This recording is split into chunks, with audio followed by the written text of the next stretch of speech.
Yes, so I do have more thoughts on this. I made like two other videos talking about the same verse, Ecclesiastes 4, specifically from 7 to 12. Two are better than one. That's the topic here.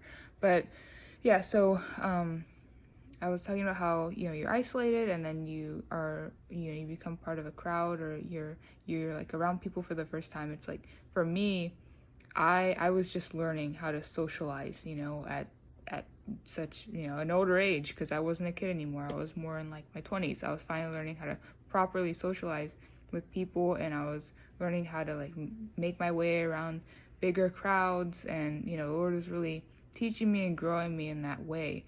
And so I'm just here to say, make sure you have grace on yourself. Be patient with yourself. There are going to be times when it's awkward. There are going to be times when you're like, oh my gosh, why did I say that? Why did I do that? I shouldn't have gone here. I shouldn't have gone there.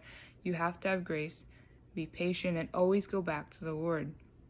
I think it's really important that you're filled with the Spirit. So start your day off, of course, with God first, because if He puts you in areas where things are louder, where you have a bunch of friends, like, you want to make sure that you're spiritually equipped to be able to handle it, to be able to handle the crowd.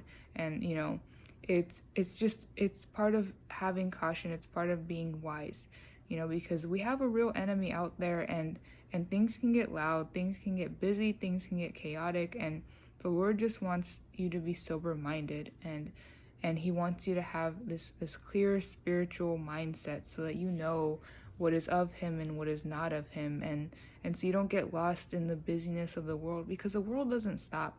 The world doesn't stop, whether you're going to work, you're going to school, you have big family, whatever, going to the store, whatever it is. Like, there's always busyness.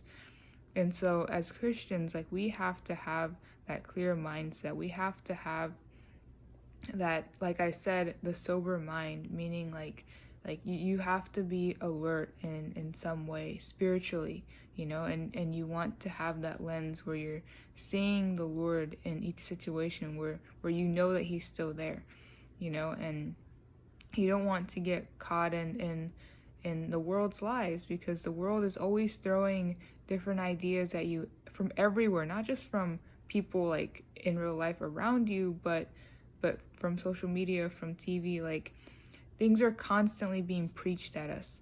Okay, like, preaching isn't just from Sunday. You go to church and the pastor preaches, or you watch some kind of sermon video online, or you read scripture. I guess you're getting taught through the Word, through Jesus Christ. Given that the Lord is speaking through all these things, like however He's speaking to you, yes, that's preaching.